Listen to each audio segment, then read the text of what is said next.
तो आप सबको जोहार। और यहाँ पर खबर निकल कर आ रही है कि 17 माह से बिना वेतन काम कर रहे लोगों ने बनाए चंद्रयान 3 के उपकरण। चलिए देख लेते हैं। और ये आप देख सकते हो यहाँ पर आज जो है यानी कि 14 तारीख को दोपहर 2:35 में यहाँ पर ये जो चंद्रयान है जिस पर इतनी मेहनत की गई है चंद्रयान 3, वो आज उसको लॉन्च किया जाने वाला है। तो उम्मीद करते हैं कि सब सही रहे, क्योंकि यहाँ पर हम आम जनता का ही पैसा इस पर लगा हुआ है। यहाँ पर हमारे वैज्ञानिक, हमारे लोगों ने बहुत मेहनत की है। अगर ये सफल हो जाता है तो हमारा देश इतिहास रच देगा। हालांकि हमारे देश ने पहले भी यहाँ पर इतिहास रचा है, यहाँ पर अंतरिक्ष विभाग में देखा जाए तो।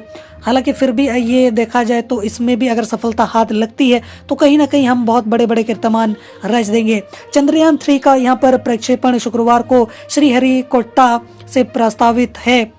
इसको लेकर पूरे देश में उल्लास है। रांची के HEC में अधिकारियों से लेकर कर्मचारी भी इसके सफल प्रक्षेपण का इंतजार कर रहे हैं। गंभीर आर्थिक संकट से जूझ रहे HEC के कर्मचारियों ने देश हित को यहाँ पर सर्वोपरि माना और 17 माह से बिना वेतन के काम कर यहाँ पर चंद्रयान 3 के जटिलतम उपकरणों का निर्माण किया है, जो कि काबिले तारीफ वाली बात है कि बिना सैलरी के भी इतने दिनों उन्होंने काम किया और उसके बावजूद यहाँ पर कोई शिकायत भी नहीं की। और हमें इसके बारे में यहाँ पर कोई न्यूज़ भी सामने सुनने को नहीं मिली कि ऐसी कुछ खबरें सामने निकल कर आ रही है कि उनको यहाँ पर सैलरी नहीं मिल रही या फिर उनको कुछ प्रॉब्लम्स हो रही हैं और वो काफ़ी सारे प्रॉब्लम्स को फेस कर रहे हैं।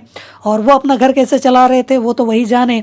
समय पर उसकी यहाँ पर आपूर्ति भी की। अब सभी कर्मचारी 14 जुलाई को इसके सफल प्रक्षेपण की कामना कर रहे हैं। केंद्र सरकार का उपक्रम है यहाँ पर HEC यहाँ पर केंद्र सरकार का उपक्रम है और भारी उद्योग मंत्रालय के अधीन है।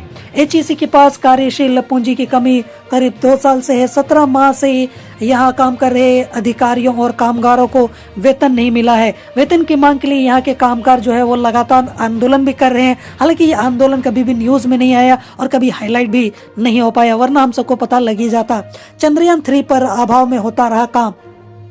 प्लांटों में यहाँ पर उत्पादन भी ठप किया, लेकिन इस दौरान भी इसरो के चंद्रयान 3 प्रोजेक्ट पर काम कर रहे कर्मचारियों को काम करने से मना नहीं किया गया। कामगारों का कहना था कि हम देश हित से कोई भी समझौता नहीं कर सकते हैं। चंद्रयान 3 यहाँ पर राष्ट्रीय गौरव से जुड़ा है, इसलिए खाली पेट रहकर भी यहाँ पर प्रोजेक्ट को समय पर पूरा करेंगे, ऐसा उन्होंने कहा। और चंद्रयान 3 से जुड़े सभी उपकरणों की आपूर्ति HEC के कामगारों ने यहाँ पर दिसंबर 2022 में ही कर दी थी, जो कि देखा जाए तो बहुत अच्छी बात है। यहाँ पर इंडिया फर्स्ट का जज्बा भी देखने को मिला है। 17 माह से वेतन भी नहीं मिला, फिर भी दिखाया यहाँ पर इंडिया फर्स्ट का जज्बा। यहाँ पर आगे बोला जा रहा है कि वेतन के लिए प्लांट ठप कराया, लेकिन चंद्रयान के काम को यहाँ पर जारी रखा। चंद्रयान के सफल प्रक्षेपण के लिए यहाँ पर उत्साहित है यहाँ पर HEC कर्मी। इसरो के कई प्रोजेक्ट का काम किया पूरा। यहाँ पर HEC का यहाँ पर योगदान भी काफी बड़ा रहा है। ACPRP निर्माण, यहाँ पर इसके अलावा हॉरिजेंटल यहाँ पर स्लाइडिंग डोर का निर्माण, इसके अलावा मोबाइल लॉन्चिंग पैड का निर्माण, इसके अलावा 400 और 200 टन क्षमता वाले EOT और टावर क्रेन का निर्माण, इसके अलावा 2.8 मीटर वाले रिंग की फोर्जिंग, हैवी ड्यूटी यहाँ पर CNC मशीन। इस तरीके से यहाँ पर काफ़ी सारी चीज़ों को इन्होंने बनाया है HEC कंपनी ने। और यहाँ पर काफ़ी कम सैलरी में या फिर सैलरी के बिना भी उन्होंने इन सभी काम को यहाँ पर पूरा किया है, जो कि देखा जाए तो काबिल तारीफ है। और हमें इनका शुक्रगुजार होना चाहिए कि यहाँ पर इस मिशन को पूरा करने में उन्होंने अपनी जान फूंक दी। बिना सैलरी के भी उन्होंने इतना दिन काम किया और यहाँ पर चुप भी रहे, अपने काम पर फोकस किया, यहाँ पर हो हल्ला नहीं किया। और इतने सभी चीज़ों के होने के बावजूद भी ये सारी चीज़ें कभी हाईलाइट नहीं हुई, लेकिन कहीं ना कहीं हमें उनका सम्मान करना चाहिए। हमें गर्व होना चाहिए कि हमारे देश में ऐसे भी लोग हैं जो अपने देश हित के लिए पहले सोचते हैं, बाकी चीज़ों के बारे में बात में तो कहीं ना कहीं देखा जाए तो ये काफ़ी अच्छी बात यहाँ पर सामने निकल कर आ रही है। हालांकि मुझे लगता है कि उनकी जो सैलरी है उनको टाइम पर अभी दे देना चाहिए, क्योंकि उन्होंने अपना काम कर लिया है। 17 महीने कोई छोटा मामूली वक्त नहीं होता है।